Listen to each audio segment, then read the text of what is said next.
Assalamualaikum warahmatullahi wabarakatuh. Saya Bella Berliana Budianova, perwakilan dari kelompok 5 yang akan mempresentasikan ASKEP lansia pada rheumatoid arthritis. Nah, kelompok 5 ini terdiri dari Nikertut, Putri Oktavianti, dan Trihutami, dan saya sendiri ya. Terus langsung masuk ke definisi. Rheumatoid arthritis adalah suatu penyakit autoimun di mana persendian mengalami peradangan. Sendinya biasanya tangan sama sendi kaki. Nah, sehingga terjadi pembengkakan, nyeri, dan seringkali akhirnya menyebabkan kerusakan bagian dalam sendi. Terus etiologinya bisa dari genetik ya, keturunan, terus infeksi dari virus, terus usia dan jenis kelamin perempuan yang lebih berisiko ya. Terus ada faktor lingkungan atau gaya hidup, salah satunya kayak merokok, terus suka minum kopi, sering suka minum teh juga. Terus ada patofisiologinya.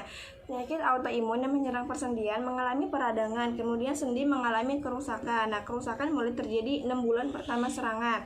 Kalau cacat bisa terjadi setelah 2-3 tahun kalau nggak diobati. Nah, terus autodigesti terjadi karena gangguan pada fungsi normal dari sistem imun atau dikarenakannya adanya kegagalan antibodi dan sel T untuk mengenali sel tubuhnya sendiri, sehingga merusak sel tubuh sendiri karena menganggap sel tubuh merupakan benda asing. Terus menyerang lapisan dalam mukus sendi atau sinovium yang mengakibatkan radang pada pemukus sendi. Akibat sinovitis yang menakun akan terjadi kerusakan pada tulang rawan sendi, tulang tendon, dan ligamen dalam sendi. Nah, peradangan sinovium ini menyebabkan keluarnya beberapa zat yang menggerogoti tulang rawan sel sehingga menimbulkan kerusakan tulang. Nah, lanjut ke manifestasi klinis. Nah, kalau gejala stadium awal sama stadium lanjut itu beda ya. Kalau stadium awal itu malaise, penurunan berat badan, rasa capek, sedikit demam, dan anemia. Nah, gejala lokal yang berupa pembekakan, nyeri, dan gangguan gerak pada sendi, mata pola panggilan ya. Nah, terus pada pemeriksaan fisik ditemukan tenosinovitas pada daerah ekstensor pergelangan tangan dan fleksor jari-jari pada sendi besar kayak misalnya sendi lutut.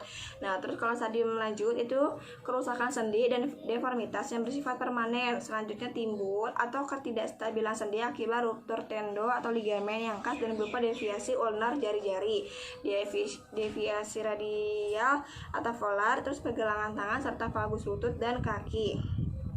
Komplikasinya, yang pertama dapat menimbulkan perubahan pada jaringan lain seperti adanya proses granulasi di bawah kulit yang disebut subkutan nodul. Yang kedua, pada otot terjadi miosis, yaitu proses granulasi jaringan otot. Yang ketiga, pada pembuluh darah terjadi tromboemboli. Yang keempat, terjadi splenomegali. Nah, terus pencegahan rheumatoid arthritis ini dari olahraga yang teratur, terus hindari alkohol, makan diet yang seimbang, terus kompres hangat. Nah, kompres hangat ini bisa mengatasi kekakuan sendi ya, atau meredakan nyeri. Terus selanjutnya menjaga berat badan dan banyak-banyak minum air putih. Nah, pengobatan rheumatoid arthritis ini, sendi yang mengalami peradangan sebaiknya diistirahatkan. Jadi jangan banyak-banyak aktivitas. Nah, kompres panas dan dingin bergantian kayak tadi yang saya sebutin. Nah, terus teknik-teknik pengobatan nyeri harus diajarkan kayak seperti pengalihan perhatian. Terus untuk rheumatoid arthritis yang dini, terapi dimulai dengan pendidikan pasien, terus keseimbangan antar istirahat dan latihan, dan rujukan ke lembaga kemasyarakatan yang dapat memberikan dukungan. Nah, terus masuk lanjut ke asuhan keperawatan rheumatoid arthritis. Ini untuk membersihkan waktu, saya singkat ya.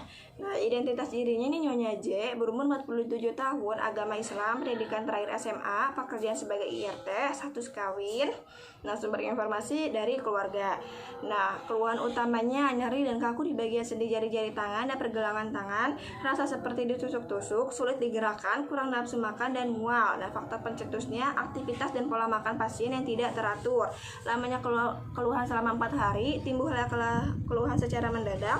Faktor yang memperberat, pasien tidak pernah melakukan tantangan. Terus upaya yang dilakukan untuk mengatasinya menggunakan obat herbal, dan ini disarankan oleh orang lain.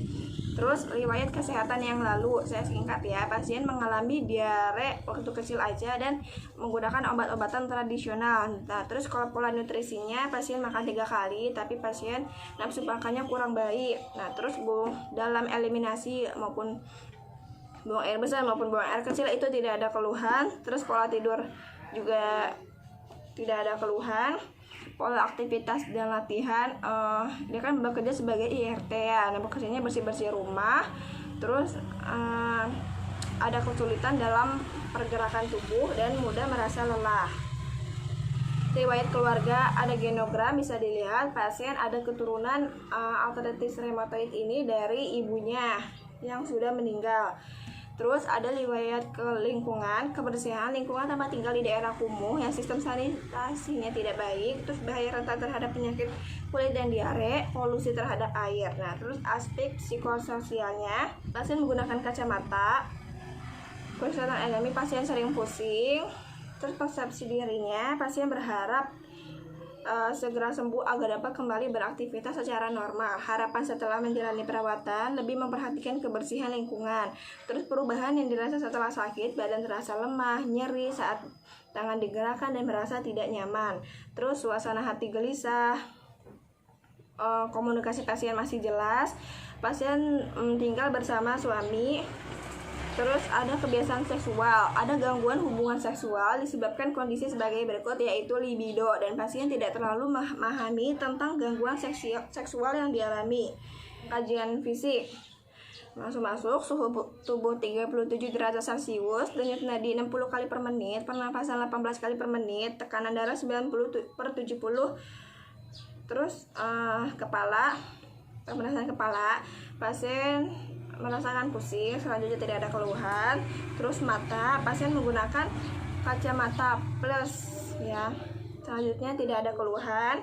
Terus hidung, pasien ada alergi debu ya, kalau ada debu pasien bersin. Nah, terus cara mengatasinya dibiarin aja.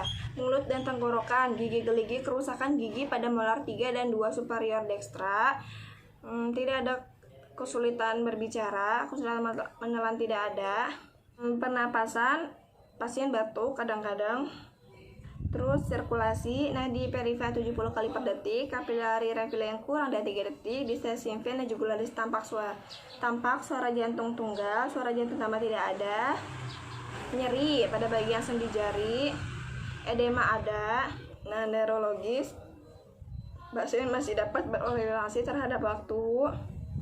Terus kekuatan refleks tidak ada. Kekuatan menggenggam, pasien sulit menggenggam karena pengaruh penyakit. Nah, pergerakan ekstremitas atas digitimanus, pasien terasa kaku. Terus pada pemanasan muskuloskeletal, nyeri pada bagian digitimanus dan pergelangan tangan. Data labnya yaitu tes serologi ESR meningkat, FR lebih dari 1/80 positif atau 80%, JDL anemia sedang, LAD 85. Nah, hasil pemeriksaan diagnosis lain kayak sinar X dari sendi yang sakit itu dapat terdapat pembengkakan, erosi sendi dan subluxasio. Nah, persepsi klien terhadap penyakitnya, pasien mengira penyakitnya disebabkan oleh pola makan yang tidak baik dan karena usianya sudah semakin tua. Langsung masuk ke analisa data. Datanya, data subjektif, pasien mengatakan nyeri dan kaku pada sendi-sendi jari tangan, rasa seperti ditusuk-tusuk. Pasien mengatakan sering terbangun di malam hari. Pasien merasakan tidak nyaman. Data objektifnya, pasien kelihatan kelelahan, pasien kelihatan meringis, keadaan umum lemah, TTV tadi saya sebutkan, edema pada sendi digitimanus, warna kemerahan, skala nyeri 7. Data labnya juga sudah saya sebutkan. Ini diambil diagnosa nyeri yang berhubungan dengan proses inflamasi dan destruksi sendi.